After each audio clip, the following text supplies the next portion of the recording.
হায়, কত মানুষের ঘটনা আমরা শুনেছি যে মৃত্যুর সময় গুনার কারণে তাদের চেহারা বিবর্ণ হয়ে গিয়েছিল।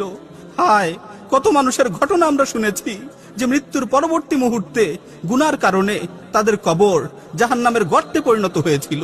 আল্লাহ তাআলা পবিত্র কালামে মাজিদ ইরশাদ করছেন, ওয়ালাউ তারা ইয ইয়াতাওয়াফাল্লাযীনা কাফারু আল মালাইকাতু ইয়াদরিবুনা ওয়ুজুহাহুম ওয়া আদবারাহুম ওয়াযুকু আযাবাল হারিক যালিকা বিমা কদ্দামাত আইদীকুম ওয়া আন্নাল্লাহা লাইসা বিযাল্লামিল লিল আবিদ।